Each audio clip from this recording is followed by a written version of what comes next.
চলচ্চিত্রের গান আর মৌলিক গান দুটোর মধ্যে যে অভিজ্ঞতা, এই অভিজ্ঞতার পার্থক্যটা কেমন ছিল? একটা হচ্ছে যে আহ, স্বাধীনতা একটু বেশি, যে আচ্ছা। নিজের মতো করে একটা গান করে ফেললাম, বা নিজের এই মুহূর্তে যেটা বা যখন যেটা মনে যাচ্ছে। আর যখন একটা পারপাস থাকে, সেটা চলচ্চিত্র হোক বা অন্য কোনো পারপাস থাকে, তখন সেখানে কিছু ব্যাপার মাথায় রাখতে হয়। তো সেটা রেখে কাজ করা, এটাই চ্যালেঞ্জ একটু। চলুন দর্শক ফিরে যাই আমাদের আজকের অতিথি সহজিয়া ব্যান্ডের লিরিসিস্ট এবং ভোকালিস্ট রাজু আহমেদের কাছে। আবারও ফিরে এলাম ভাইয়া আপনার কাছে। আপনার একটি গান দিয়ে আজকের আয়োজনটা শুরু করতে চাই। আমাদের ফার্স্ট অ্যালবামের যে গানটা ছিল একদম শুরুতে, অপেক্ষা, সেটা অল্প একটু করি। জি নিশ্চয়ই। যত দূর চোখ যায় ঢেউ, ও পারে আছো কি কেউ কেউ, যত দূর চোখ যায় ঢেউ ঢেউ, ও পারে আছো কি কেউ কেউ, আমি এপারে ডাকা ডাকি, আর কতটা একা থাকি, যত দূর চোখ যায় ঢেউ ঢেউ। সম্প্রতি আপনি রোহিত সিনেমার একটি গানে কণ্ঠ দিয়েছেন, তো এই যে এই যাত্রাটা, এই যাত্রার শুরুর গল্পটা জানতে চাই। এই যাত্রা শুরু হয় একটা ফোন কলের মাধ্যমে। ফোন কলটা ছিল, আমি রিসিভ করেছিলাম, আর ওপারে যে ছিল, যে মানে যে কলটা করেছিল সে হচ্ছে রোহিত ছবির যে পরিচালক সুমন, মেজবাউর রহমান সুমন। সম্ভবত 2024 সালের ফেব্রুয়ারি বা মার্চ মাসের কোনো একটা সকাল। ও আমাকে কল করে, আমরা পূর্ব পরিচিত, কল করে বলল যে একটা সিনেমা নিয়ে একটু আলাপ আছে, আপনার একটা সিনেমার গান নিয়ে একটু ভাবা যায় কিনা, বা আমরা কি করতে পারি, চলেন একদিন গল্প করি এটা নিয়ে। এমনিতে আমি গানের মানুষ, কিন্তু কখনো ফিল্মে বা ফিল্মের জন্য গান এটা কখনো করা হয় নাই। যাই হোক, আলাপে অসুবিধা নেই, সাহস করে চলে গেলাম। তারপর ওই আমাকে, মানে ঠিক ছবির গল্প না, ছবিটা কি নিয়ে করতে চায়, কেন করতে চায়, ব্যাকগ্রাউন্ডটা আর কি, এটা নিয়ে আমাদের কিছু সময় কথা হলো। যেহেতু আমার অভিজ্ঞতা নেই এই ধরনের কাজের, একটু আড়ষ্ট ছিলাম, পরেও আমাকে সাহস টাহস দিয়ে ফেরত পাঠিয়ে দিল যে দেখেন কিছু করা হয় কিনা। এই তো, তারপরে শুরুটা এরকমই। এই যে গানটা গাওয়ার মধ্যে যে অনুভূতি দিতে হয়, এই যে চলচ্চিত্রের গান আর মৌলিক গান দুটোর মধ্যে যে অভিজ্ঞতা, এই অভিজ্ঞতার পার্থক্যটা কেমন ছিল? একটা হচ্ছে যে স্বাধীনতা একটু বেশি, যে আচ্ছা। নিজের মতো করে একটা গান করে ফেললাম, বা নিজের এই মুহূর্তে যেটা বা যখন যেটা মনে যাচ্ছে। আর যখন একটা পারপাস থাকে, সেটা চলচ্চিত্র হোক বা অন্য কোনো পারপাস থাকে, তখন সেখানে কিছু ব্যাপার মাথায় রাখতে হয়। তো সেটা রেখে কাজ করা, এটাই চ্যালেঞ্জ একটু, but interesting, different kind of, দুটোই ভালো। এই যে রোহিত সিনেমায় যে গানটা করেছেন আপনি, গানটির কথা সুর কার ছিল, এবং গানটি যখন রেকর্ড করছিলেন তখনকার অনুভূতিটা কেমন ছিল? গানের কথা সুর আসলে আমারই, আমার মূল বাহ। কাজ। আচ্ছা মূল আচ্ছা। কাজ আসলে গান বানানো। আমার ব্যান্ডেও আমি একই কাজ করি, গান বানাই। এটাই আমার আমার প্রধান কাজ মনে হয়, আর গাওয়াটা গাই। তো সুমনেরও এটা জানা ছিল, আসলে ও আর আমি একই ক্যাম্পাসের।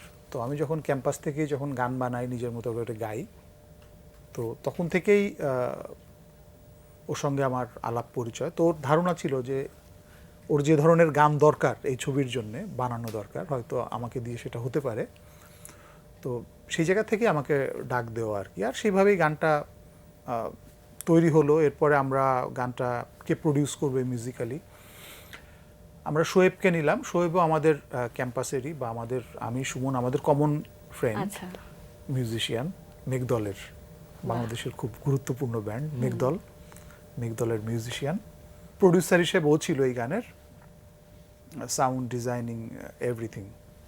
তো ও করলো। হ্যাঁ, অভিজ্ঞতাটা রেকর্ডিংয়ের সময় এক্স্যাক্টলি আমি ঠিক আসলে কি বলবো, আমি একটু এই ধরনের মানে কি বলা যায় পারপাসিভ, যে এইভাবে গাইতে হবে বা মুডটা এরকম, কিছু বিষয় আমাকে ঠিক করে দেওয়া হয় বা কিছু বিষয় আমাকে ধারণা দেওয়া হয়। আসলে বলা যায় যে কাজটা শোয়েব আমার কাছ থেকে, শোয়েব এবং সুমন দুজন আসলে কাজটা আমার কাছ থেকে বের করে নিছে। ভাই আপনি তো অনেক দিন ধরেই গান করে আসছেন, তো এই যে মৌলিক গান তো আপনার বেশ আছে, আপনার মৌলিক গানের ঝুলি অনেক সমৃদ্ধ, তো মৌলিক গান সম্পর্কে জানতে চাই। মৌলিক গান মানে হচ্ছে আমার কাছে আমার ব্যান্ডে যে গানগুলি করছি, আমরা এখন পর্যন্ত আমাদের ব্যান্ড সহজিয়ার দুটো অ্যালবাম এবং বেশ কিছু সিঙ্গেল আছে। দুটো অ্যালবাম মিলে কয়টি গান আছে? দুটো অ্যালবাম কত 15-16টা গান আছে। আর সব মিলে রিলিজ হয়তো আমার ধারণা 23-24টা গান আছে, এরকম হতে পারে, আই থিঙ্ক আরেকটু বেশি হতে পারে। তো এইটার স্বাধীনতা অনেক বেশি থাকে। আর ব্যান্ড একসাথে আমরা কম্পোজিশন করি, একসাথে গান বানাই, সেটা রেকর্ড করি, ওইটার একটা ডিফারেন্ট কাইন্ড অফ এক্সাইটমেন্ট। আমাদের বিভিন্ন জায়গায় আমরা ট্যুর করি গানগুলো নিয়ে, নিজেদের গানগুলি নিয়ে, ভীষণ আনন্দের ব্যাপারটা। কনসার্টে যাই, ফিরে আসি, কেউ গালি দেয়, কেউ তালি দেয়। আচ্ছা, খুব সুন্দর, খুব সুন্দর। এই যে সহজিয়া ব্যান্ডের যাত্রাটা, এই যাত্রা শুরুর গল্পটা জানতে চাই। আগে যেরকম মেম্বার ছিলেন, যে সমস্ত মেম্বার ছিলেন, এখনো কি তারাই আছেন? অলমোস্ট তারাই আছে। একজন দেশের বাইরে, ফার্স্ট অ্যালবামের পরে ও চলে যায়। এরপর আছি মানে কম বেশি আমরা মোটামুটি ব্যান্ডটা আমরা একসাথেই আছি দীর্ঘদিন ধরে। সহজিয়া ব্যান্ডের প্রথম পরিবেশনা মঞ্চে, সেই অভিজ্ঞতাটা কেমন ছিল? এটা আমাদের ক্যাম্পাসেই ছিল। আমার ক্যাম্পাসটা হচ্ছে ঢাকা বিশ্ববিদ্যালয়। ওখানেই আমরা সম্ভবত, হ্যাঁ ওখানেই আমরা ফার্স্ট পরিবেশনাটা ছিল। মানে কিছু একটা করে আসতে হবে তখন, যে মানে এর আগে কখনো করিনি, কিন্তু কিছু একটা করে আসতে হবে খুব মানে সাহসের সাথে। আমার মনে হচ্ছে এটা যুদ্ধক্ষেত্রের মতো মনে হচ্ছিল, যেটা পারবো পারবো না, হবে হবে না, কিন্তু কিছু একটা করে আসতে হবে। একটা তুমুল এক্সাইটমেন্ট ছিল আসলে ফার্স্ট প্রেজেন্টেশনে, এইটুকু মনে করতে পারতেছি। আপনার সঙ্গে আরো অনেক গল্প করব, তবে তার আগে একটা গান শুনে নিতে চাই। কোন গানটি শোনাবেন? আচ্ছা, আরেকটা গান করি প্রথম অ্যালবামেরই, আমাদের ক্যাম্পাসের গান এটা আমরা বলি।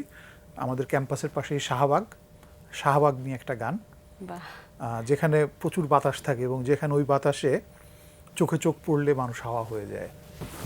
নিশ্চয়ই।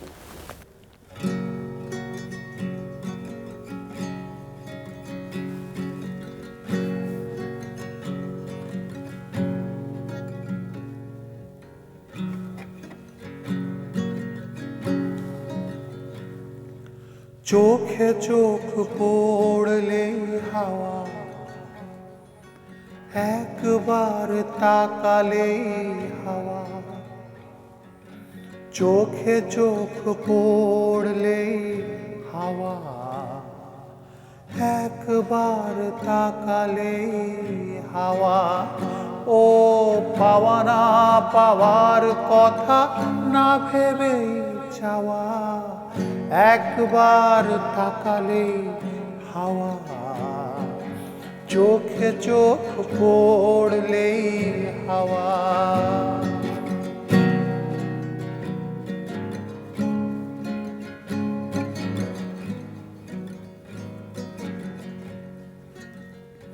এই হাওয়া তো উড়ায় নেয় চুল টুল ধুলো বালি শাহবাগ, আমার ফেরার বাস। এই হাওয়া তো উড়ায় নেয় চুল টুল ধুলো বালি শাহবাগ, আমার ফেরার বাস।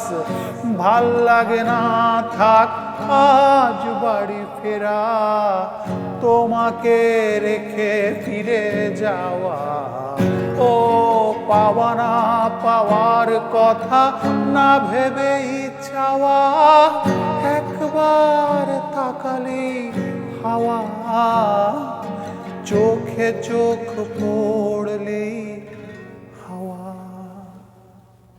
বাহ, চমৎকার, খুবই চমৎকার লাগলো গানের কথাগুলো, সুর, সেই সাথে আপনার Thank গায়কি you, তো thank you. অসাধারণ। এই যে এই গানটার কথা সুরও নিশ্চয়ই আপনার। হ্যাঁ, এই কাজটা এই যে এরকম গানের কথা, এই গানের কথা কিভাবে আসলো মাথায়? কি মনে করে আসলে এই গানটা লিখলেন? এটা যেটা হয় একটু আগে বলতেছিলাম যে শাহবাগ নামে একটা জায়গা আছে আমাদের হ্যাঁ। ক্যাম্পাসের পাশেই, তো ওখানে প্রচুর হাওয়া থাকে, বাতাস। হ্যাঁ, আর এখানেই এই মেট্রো হওয়ার আগে আসলে এই গানটা মেট্রো রেল বা স্টেশন হওয়ার আগের গান, আচ্ছা, বেশ আগের। তো আমাদের খুব কমন জায়গা ছিল হচ্ছে যে আমরা এই জায়গাটা দিয়েই আসলে অনেকে ফিরতাম, মানে যারা ক্যাম্পাসে থাকি না বা আছে না, মানে ক্যাম্পাস থেকে ফেরার জন্য শাহবাগে এসে আমরা বাসে উঠতাম। তো এই বাসে ওঠার সময়ে চোখাচোখি হতো, যেটা হয় ক্যাম্পাসে, ইউনো। হ্যাঁ। তো এই শাহবাগের বাতাস এবং চোখ, এই সব কিছু মিলিয়ে আসলে এই গানটা হয়ে ওঠা, চোখাচোখি। এই যে বর্তমান সময়ে সামাজিক যোগাযোগ মাধ্যম এবং ডিজিটাল প্ল্যাটফর্ম, এই দুটোর বিষয়ে আপনার মতামত কি? আগে একরকম অ্যালবামে আমরা শুনতে পারতাম অ্যালবামের গানগুলো, এবং এখন কিন্তু ডিজিটাল প্ল্যাটফর্ম এবং বিভিন্ন সামাজিক মাধ্যমেই কিন্তু গানগুলো রিলিজ হচ্ছে। এই যে পরিবর্তন, একটা বিরাট পরিবর্তন, আপনার কাছে এই পরিবর্তনটা কেমন লাগে, বা আপনি কিভাবে দেখছেন এই পরিবর্তন? এটা ভালো লাগে, মানে ইন দ্যাট সেন্স যে এটা অনেক মানুষকে অনেক স্বাধীনতা দিছে। যেমন ধরেন আগে আপনাকে একটা গান তৈরি করা, রেকর্ড করার পরেও খুব বড় একটা বিষয় ছিল যেটা আপনি কোত্থেকে প্রকাশ করবেন। একজন একদম। কোনো একটা প্রডিউসার বা কোনো একজন কোম্পানির কাছে যে ধর্ণা দেয়া বা আছে না, মানে অনেকগুলি গেট ছিল যেগুলি আপনাকে ক্রস করে তারপরে মানুষের কাছে গান নিয়ে। কিন্তু এখন আমরা এই জায়গাটা এক ধরনের স্বাধীনতা, হ্যাঁ, যে আপনার একটা গান হচ্ছে, ঠিক আছে। আগে অ্যালবামও যেটা ছিল যে আপনি আগে 8-10টা গান করে তারপরে রিলিজ করছেন, বাট এখন আপনি আপনার মতো করে গান করে, অনেক ইন্ডিয়া আর্টিস্ট আছে যারা নিজেদের মতো করে প্রকাশ করতেছে, গান করতেছে। বিউটিফুল, ভালো তো, স্বাধীনতা। আপনার জন্য অনেক অনেক শুভকামনা রইল। আপনি এভাবেই গান দিয়ে দর্শক শ্রোতাদের মন জয় করে যান, সেই প্রত্যাশা রইল। আমরা অনুষ্ঠানের একেবারে শেষ পর্যায়ে চলে এসেছি, তবে বিদায় নেব আপনার গান শুনতে শুনতে। তার আগে আমি দর্শক শ্রোতাদের কাছ থেকে বিদায় নিয়ে আসি। প্রিয় দর্শক, এতক্ষণ কথা হচ্ছিল অতিথির সঙ্গে, এবার সময় হলো বিদায় নেবার। আমাদের অনুষ্ঠান সম্পর্কে আপনার যে কোনো মতামত ও পরামর্শ জানাতে লিখুন এই ঠিকানায়। প্রযোজক Din Protidin, Bangla vision, Noor tower, 110, Birottam CR Dutta road, Dhaka 1205। Phone 96320330 আমাদের ইমেল অ্যাড্রেস dinprotidin@banglavision.tv। মার্কিন রাজনীতিবিদ ও দার্শনিক আব্রাহাম লিঙ্কনের একটি বিখ্যাত উক্তি বলে বিদায় নেব আজ। তিনি বলেছেন, অন্যের মতামত ছাড়া কোনো মানুষেরই শাসন করার অধিকার নেই।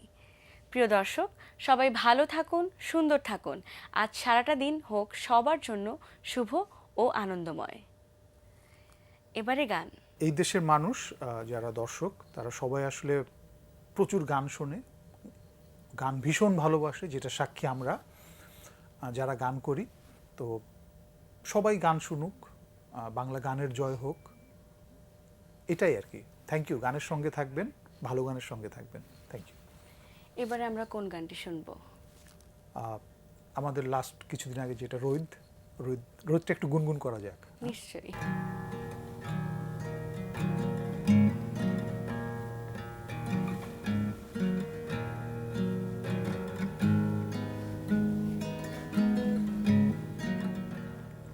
রইতে আইলা গাজুড়াইতে, রইতে পাইলা রূপ কুমারী, আর বসলো ডালে একটা কুটুম পাখি ঠায়। রইতে আন্ধার করে আলো, তার একটা ছায়া পড়ে, যারা আখিতে ঝরানো কাজল কথা কয়। রইদে আইলা গাজুড়াইতে, রইদে পাইলা